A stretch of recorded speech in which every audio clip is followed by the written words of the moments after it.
Well, hello, coming to you from a hotel in Grand Junction, Colorado. Every so often I'll make a video from here because I work sometimes in Utah. That's not very likely to happen, but uh, I had my car out here and I called my boss and I finally finished working in West Virginia. I did a 60-day shift, 60 days in a row every day that just finished yesterday, and I flew out here.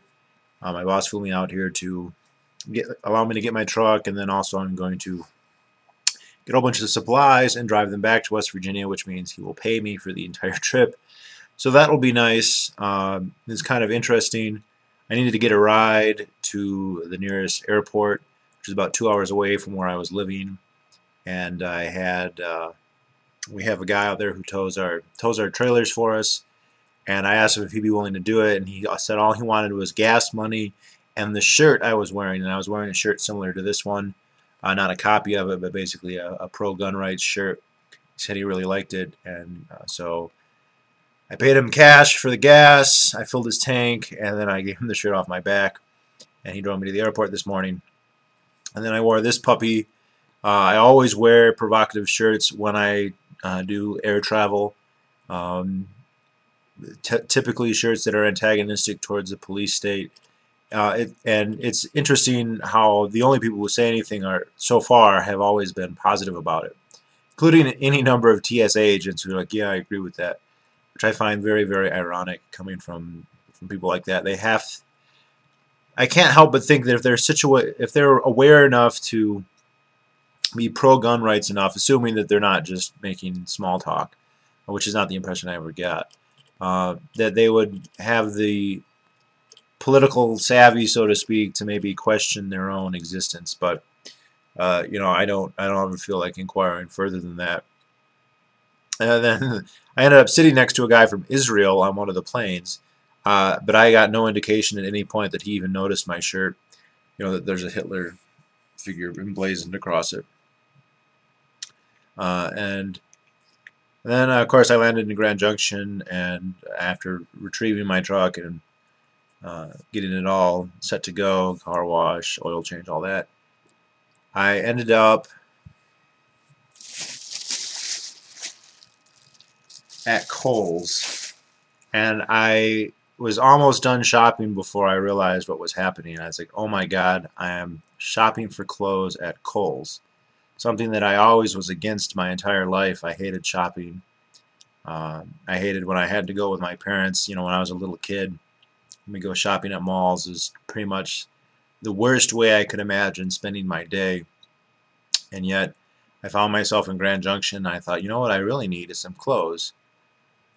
So I went to Kohl's, and after I picked out my swimming suit, and some pair of shorts, some other things, I realized this is very cliche and ironic, and I did not anticipate feeling this way when I walked in, and yet that's what happened. So that made me think, am I subconsciously trying to say something or not? I don't know.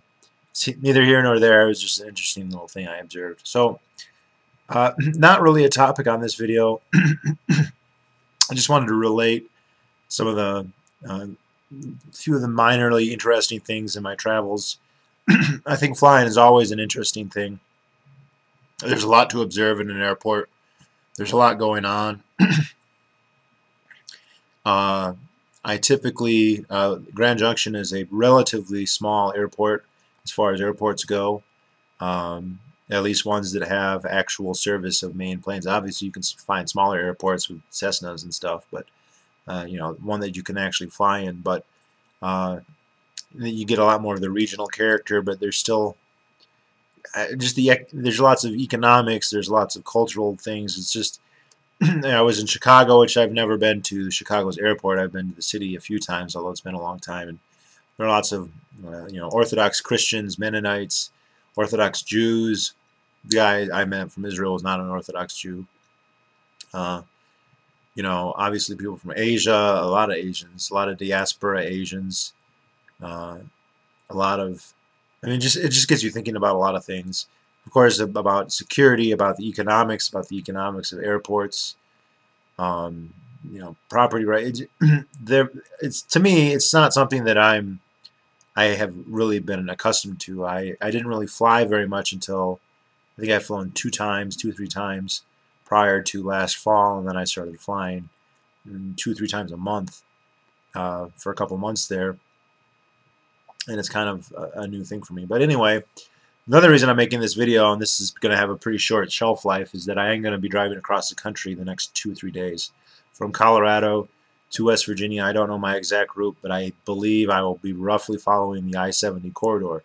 So I don't know that I have any subscribers. I'm sure I probably do, but I don't know their specific details, who live between that part of the country, which is basically the entire middle, and you want to meet up. I'd be interested in maybe having lunch or something. I can't spend a ton of time. I'm kind of in a quasi-vacation / work. He is paying me to do this, but there isn't, as of yet, a critical time period that I have to be back. I do want to hurry somewhat because once I go to West Virginia, I still have to go from there to home.